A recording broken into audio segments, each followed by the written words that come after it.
Uh, Good morning, everyone. And after two great talks by both the great speakers, Dr. Urman Bhai and Dr. Panikar, uh, I'll be talking about risk categorization for diabetes. And actually, if you don't make the mistakes that Urman Bhai mentioned, and if you treat intelligently and smartly like Dr. Panikar does, I don't think that we need to identify high risk people, because if you treat most of the diabetic people right from the word go with the aggressive management as Dr. Panikar discussed, we would be reducing their cardiovascular risk, we would be reducing their microvascular risk, and then probably the risk categorization may not be needed. Well, jokes apart, but we know that most of the type 2 diabetic patients are not treated aggressively right from the beginning and with the right drugs, and especially with the drugs that do not cause hypoglycemia. So this risk stratification or the categorization is definitely required to identify which are the people at more risk of developing complications, either long-term or short-term. Unfortunately, all the guidelines, whether it is ADA or European guidelines or whatever guidelines, they just talk about and concentrate on the cardiovascular complications of diabetes. But we very well know, and that we mentioned in our blue index also, that a lot of our patients actually developed acute complications, maybe decay also. Hypoglycemia is not a complication, but a very common sequelae of the treatment of type 2 diabetes. And very importantly, we stressed upon the importance of infections that our patients die of, and never before this COVID epidemic, it was so true. So what risk a diabetes person faces? Acute complications, ketoacidosis, hyperosmolar coma, infections including COVID-19, and the resultant mucormycosis if the hyperglycemia is not properly treated. Though we are going to discuss mainly about the cardiovascular complications and its stratification based upon that, we also keep in mind that a lot of our diabetic patients die due to infections and infection-related complications. How to identify people at risk of developing COVID-related complications?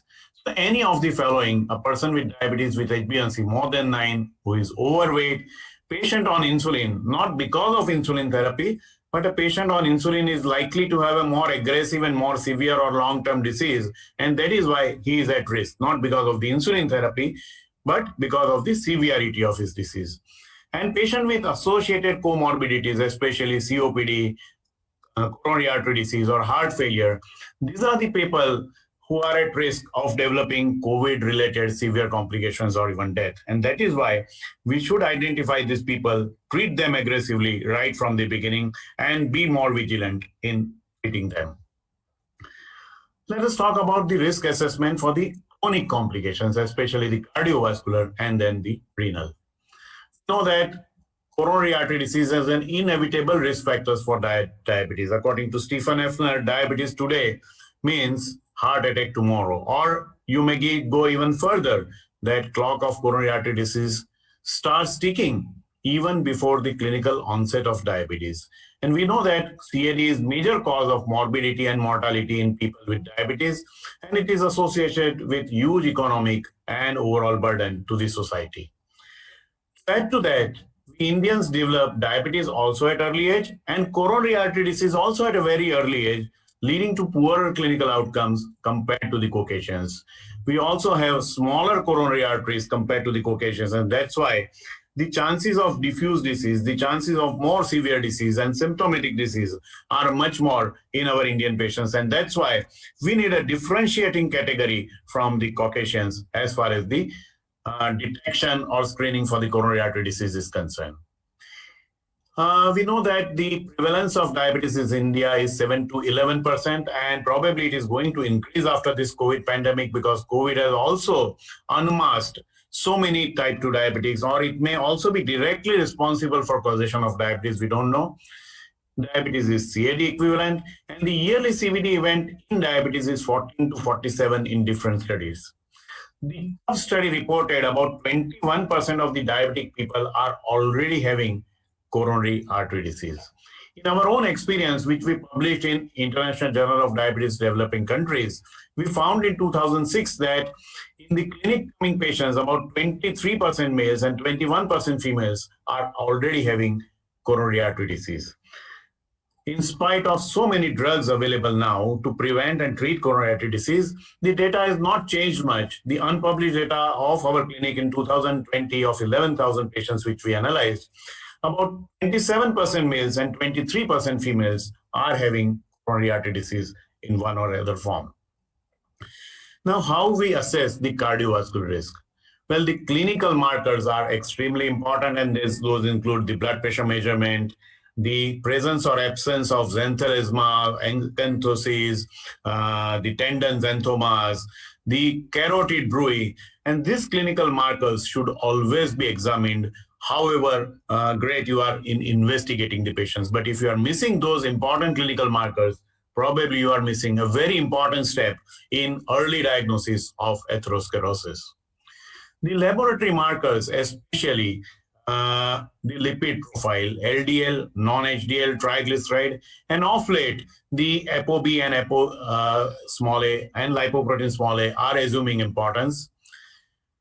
Also important is microalbumin, and microalbumin is more of a marker for coronary artery disease or atherosclerotic vascular disease rather than the renal disease. The risk scores, there are several risk scores available. We'll discuss them. And in some patients, exercise testing or radiological imaging may be required. Well, all the people do not require all these investigations, but especially moderate risk patients or high risk people require that. So who is high risk? Any person who is having high ASCVD score of more than 10% or Curie score of more than 15%, or any diabetic with more than one comorbidity, maybe hypertension, dyslipidemia, smoking, family history, chronic kidney disease, peripheral arterial disease, inflammatory disease. All these are high-risk people. Actually, according to NAS, there is nothing like low CV risk diabetes individual. They are either high risk or very high risk. What challenges we Indians face in CV risk assessment? First of all, there is lack of awareness for the prevention of diabetes and subsequently for the prevention of cardiovascular disease. We believe in treatment only, and we would spend millions of rupees in that. But for preventing one complication, we don't spend. The cultural beliefs, the socio-economical conditions, and the overburden of our physicians also makes the things more complicated. And that is why sometimes, in spite of knowledge, we are not able to screen them or identify the people who are at risk of developing chronic complications. Then there are several ASCVD risk assessment calculators. The ASCVD score, the Framingham risk score, the WHO chart, the score that is used in Europe, the systematic coronary risk evaluation, and then there is QRISK-2 and JBS-3. All are having their own advantages as well as disadvantages. But if you look at the comparison of these risk scores, you can see that the JBS and the QRISK-2 includes most of the things, whereas the ASCVD risk score, which is popularly used in USA, does not include many of the things, especially the premature family history of CVD, history of atrial fibrillation, history of chronic kidney disease, history of inflammatory disease, as well as BMI is not included in the popular ASCVD score. And that is why we feel that for our Indian patients, JBS or QRIS is more important than any other scores. So the limitations of ASCVD risk estimator plus we already discussed. That is why it underestimates the risk in our Indian patients. So based upon ASCVD risk score, we cannot actually come to know whether the patient is high risk or low risk. Different guidelines ask for different calculators. What do the various guidelines say? ADA asks for the ASCVD risk calculator. The European guidelines ask for the score calculator. The American Association of Clinical Endocrinologists asks for the Framingham risk score. In our experience, we did a retrospective analysis of patients with established CVD coming to the clinic. And myself, Dr. Bansi and his team from DiaCare analyzed this score, which was available at the time or within the 6 months prior to the event. And we evaluated about 1,112 patients. And we found that in spite of having an event, the ASCVD score was high only in about 53% of the patients, which means in 47% it missed evaluating the high risk. The Q risk was high in 83%, so it missed only 17%, and the framing arm risk high was found in 61%, so it missed about 39%. So looking at this, we believed, and we presented a poster in ADA about 2-3 years back, that if you use QRISK or JBS, probably you will be estimating the cardiovascular risk of our Indian diabetic patients to a much better extent compared to ASCVD or the other scores. What does ADA recommend? Whether we should screen all the diabetic patients for cardiovascular disease? Obviously, we must measure their score, because based upon that only you will be able to decide what therapy to start, because now you know the algorithm for the guidelines or the recommendations include presence or absence of ASCVD, renal disease, or heart failure. But routinely, screening is not recommended as long as the ASCVD risk factors are treated. And that is what the global guidelines say.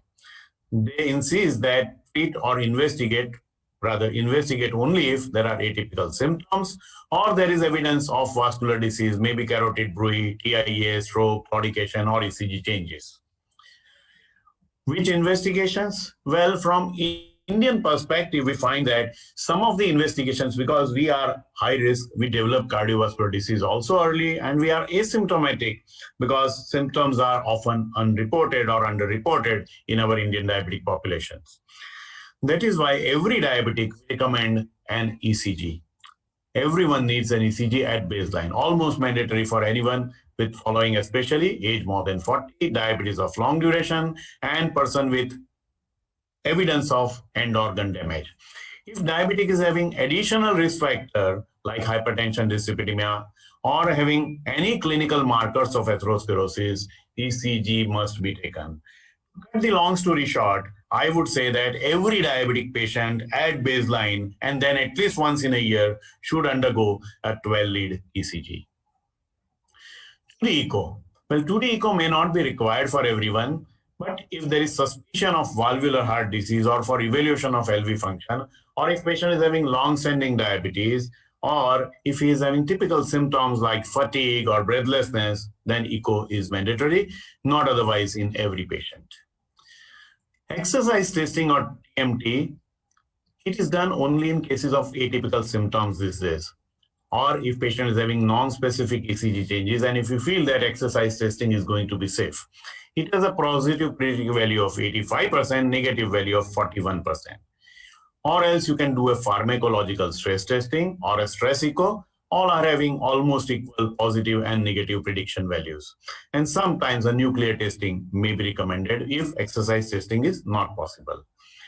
Carotid intima media thickness done by a sonography and ankle brachial index done routinely in our clinics also are very good tests to identify people who are at risk or people who are already developing atherosclerosis.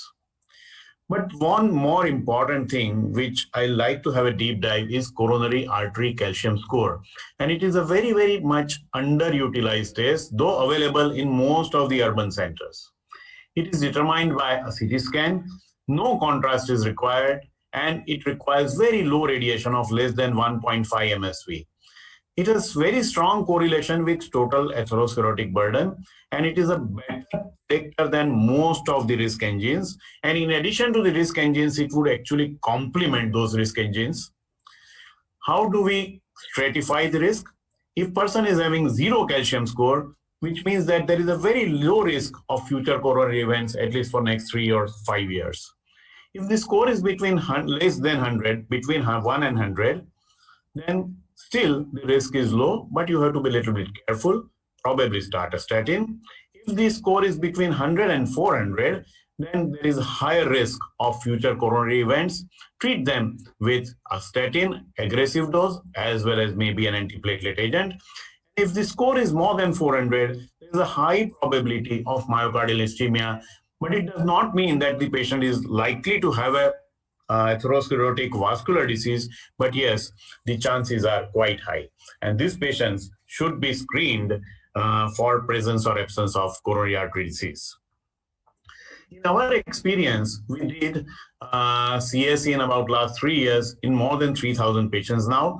We have analyzed data of 1479 patients, again, myself and Dr. Pansi and his DIACAT team. We found the score of 0 in 276 patients, 1 to 100 in 338 patients, 100 to 400 in 468 patients, 62 patients, and more than 400 in 403 patients, of which we evaluated some of the patients, not all, because it was not possible to evaluate all the patients. And what we found was that if the score was 0, then there was a very, very low likelihood of a coronary artery disease. Only one person in our experience was found to be having positive coronary angiography in spite of score 0. If the score was between 1 and 100, the chances were about 25%. If the score was more than 100 but less than 400, then the chances of getting an abnormal angiogram was almost 40-50%. And if the score was more than 400, almost about 75% had an abnormal angiogram if done. Obviously, as I said, angiogram was not possible to do in all these patients, and it was not required also. Unfortunately, the current scenario in our people because of this COVID pandemic has changed.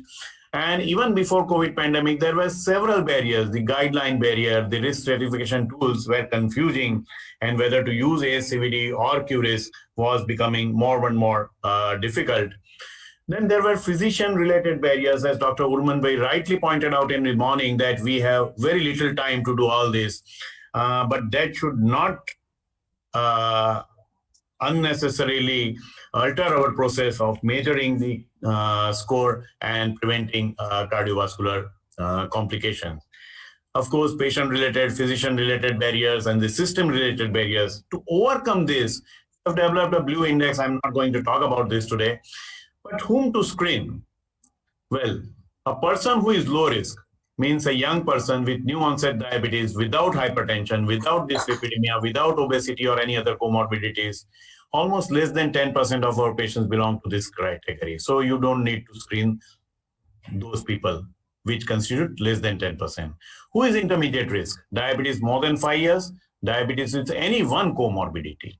Who is high risk? Diabetes with more than one comorbidity, or diabetes with CKD, diabetic who is a tobacco user, whose ASCVD score is more than 7.5 or Q-risk is more than 15, or CSE is more than 100 but less than 400. These are high risk. And who is very high risk? Above plus risk score of more than 20 or CSE score of more than 400. So that is how we stratify or classify the risk or categorize the risk of our diabetic patients. So to end, we know that diabetes is a CAD equivalent. Screening for type 2 diabetes for CAD remains debatable in absence of symptoms, but all Indians, we are either high risk or very high risk. At least an ECG should be done annually. Measurement of one of the risk scores, probably QRIS-3 or JBS-3, is preferred over other scores in our Indian patients. And CSE is relatively cheap and non-invasive test and is an independent marker of CAD. With this, I would like to end here. Thank you very much for your very kind audience. Thank you, Pansi, Dr. Arvind, Dr. Amit Gupta, Dr. Sanjay, and Hardik for your excellent provision of this Diabetes India Congress.